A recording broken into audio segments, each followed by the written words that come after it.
Hello everyone, आज हम लोग एक्सरसाइज 15B का एग्जांपल नंबर 1 सॉल्व करेंगे। चलिए क्वेश्चन पढ़ते हैं।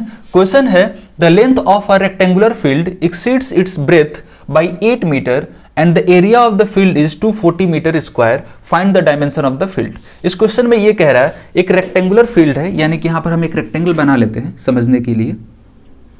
ठीक है, एक रेक्टेंगुलर फील्ड है जिसका की लेंथ उसके ब्रेथ से 8 मीटर ज्यादा है। ठीक है, यानी कि ब्रेथ जो भी हो, ठीक है, ब्रेथ जो भी हो, लेंथ क्या होगा उससे ज्यादा, यानी कि b+8 होगा।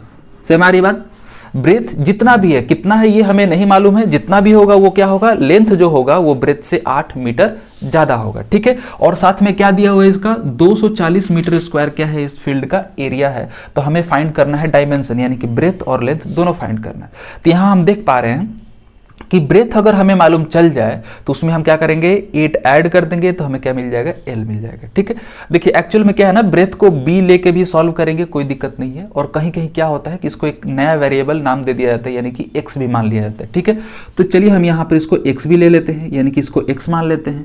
तो यहाँ हम क्या लिख पाएंगे, L = x+8। समझ आ रही है बात?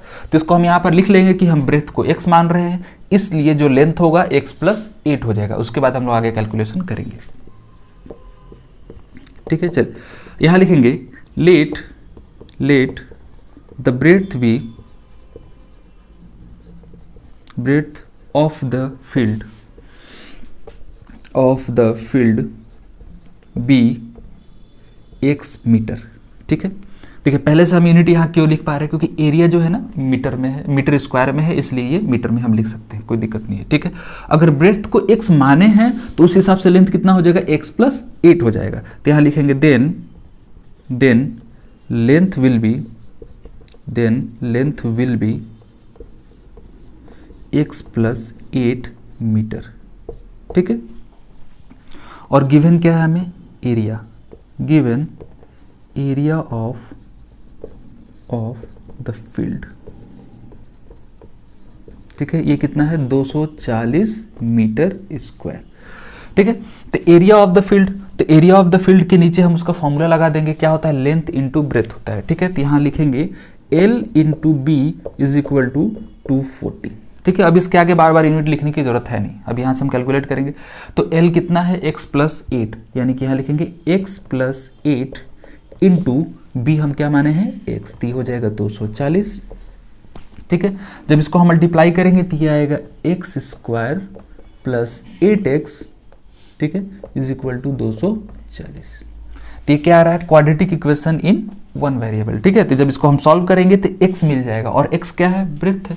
अगर ब्रेथ मिल जाएगा तो यहां से हम क्या कर पाएंगे, लेंथ निकाल पाएंगे। ठीक है, चलिए तो इसको हम लोग सॉल्व करेंगे। तो इसको हम ऐसे लिख सकते हैं, x² + 8x - 240 = 0। ठीक है, 240 जब इधर आएगा तो क्या हो जाएगा, माइनस हो जाएगा। अब इसको हम लोग सॉल्व करेंगे कैसे, स्प्लिटिंग मिडिल टर्म, यानी कि मिडिल टर्म को हमें ऐसे स्प्लिट करना है ताकि उन दोनों का प्रोडक्ट इसके और इसके प्रोडक्ट के बराबर होना चाहिए, और ऐड करने पे क्या होना चाहिए, 8x आना चाहिए। ठीक है, तो हम नंबर देखेंगे, ये होगा 20x और दूसरा नंबर होगा -12x। ठीक है, अब देखेंगे यहां पर ध्यान से, हमें ऐड करने पे, दोनों को ऐड करने पे कितना आना चाहिए, 8x आना चाहिए, यानी कि प्लस में 8 आना चाहिए। तो बड़े वाले नंबर को हम पॉजिटिव रखेंगे और छोटे वाले नंबर को हम निगेटिव रखेंगे। ठीक है, अगर माइनस में रहता तो हम बड़े वाले को निगेटिव रखते और छोटे वाले को पॉजिटिव रखते। ठीक है, और इन दोनों का जब हम प्रोडक्ट करेंगे तो निगेटिव में कितना आएगा, 240x² आएगा, और यहां भी इन दोनों का प्रोडक्ट -240x²। ठीक है, और इन दोनों का भी प्रोडक्ट -240x², और ऐड करने पे 8x। ठीक है, तो स्प्लिट करने से हम आ गया, तो हो जाएगा x² + 20x - 12x - 240 = 0। ठीक है, एक बात और ध्यान से समझेंगे, इसको इधर लिखे या फिर इसको इधर लिखे, दोनों ही कंडीशन में हमारा आंसर सेम ही आता है। ठीक है, तो यहां से हम कॉमन ले लेंगे, तो इन दोनों को एक साथ अगर कॉमन लेते हैं तो ये हो जाएगा x, और यहां आएगा x + 20। एक बात और ध्यान देंगे, आगे वाले में हमको ऐसे कॉमन लेना है ताकि ब्रैकेट के अंदर जो यहाँ x + 20 है, इधर भी x + 20 ही आना चाहिए। तो उसके लिए हमको माइनस भी साथ साथ कॉमन लेना होगा। ठीक है, तो -12 कॉमन लेंगे तो यहाँ बचेगा x + 20। ठीक है, ये हो जाएगा 0। अब देखेंगे यहाँ पे ये क्या हो रहा है, ये और ये प्रोडक्ट में है ये और ये प्रोडक्ट में है, तो दोनों में क्या हुआ, x प्लस 20 कॉमन आ रहा है, ठीक है। तो x प्लस 20 को जब हम कॉमन ले लेंगे तो ये हो जाएगा x plus 20 into x minus 12 is equal to 0, ठीक है। ऐसे हम लिख सकते हैं। अब इन दोनों का प्रोडक्ट जीरो होने का मतलब क्या होता है, या तो ये जीरो होगा फिर भी इन दोनों का प्रोडक्ट जीरो हो जाएगा, अगर ये भी जीरो होता है तो इन दोनों का प्रोडक्ट भी जीरो ही आएगा, ठीक है। तो इसको हम यहां सॉल्व कर देते हैं, देखेंगे। तो एक बार में हम लेते हैं x प्लस 20 को जीरो के बराबर, ठीक है। तो ये x का वैल्यू कितना आ जाएगा यहाँ पर हमें, x is equal to minus 20, ठीक है। कितना आ जाएगा, माइनस 20। और एक बार लेते हैं x minus 12 is equal to 0, तो यहाँ हमें x इज इक्वल टू 12 मिल रहा है। समझ रही है ना, ये पॉजिटिव वैल्यू है और ये निगेटिव वैल्यू है, ठीक है। तो लेंथ जो होता है कभी भी निगेटिव नहीं हो सकता है। देखिए ब्रेथ हो, लेंथ हो, हाइट हो, सारा लेंथ ही कहलाता है, बस नाम अलग अलग दिया जाता है कि हमें कंफ्यूजन ना हो, ठीक है। क्योंकि मेजरमेंट तो हम सेम डायमेंशन में करते हैं। तो ये हमें जो x मिला है इस 12 वाले को हम कंसिडर करेंगे, इसको कंसिडर नहीं करेंगे क्योंकि ये नेगेटिव है, ठीक है। और x किसका वैल्यू है, b का, यानी कि ब्रेथ का वैल्यू है।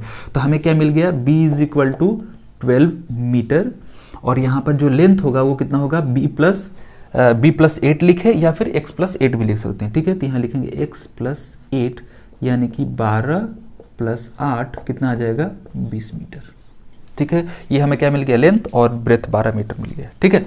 तो एक्चुअल में क्वेश्चन में क्या कर रहा था कि हमें डायमेंशन फाइंड करना, और डायमेंशन मिल गया। डायमेंशन का मतलब कि लेंथ और ब्रेथ फाइंड करना। अगर 3D फिगर होता उसमें डायमेंशन पूछ रहा है, इसका मतलब लेंथ, ब्रेथ और हाइट पूछ रहा है, ठीक है। तो उम्मीद है इसमें कोई कंफ्यूजन नहीं हुआ होगा। सिंपली आराम से कैलकुलेशन करना है। कभी कभी हम यहाँ कैलकुलेशन करने में हम गलत कर देते हैं, बाकी सारा प्रोसेस सही होता है, फिर भी हमारा आंसर गलत आ जाता है। इसलिए यहाँ पर कैलकुलेशन थोड़ा सा ध्यान से करना है, ठीक है। तो उम्मीद है पूरा समझ में आया होगा। अगर कहीं भी कोई दिक्कत होता है आप उससे कमेंट जरूर करिए, ठीक है। चलिए इस वीडियो में बस इतना ही, मिलते हैं नेक्स्ट वीडियो में नए क्वेश्चन के साथ। Thank you.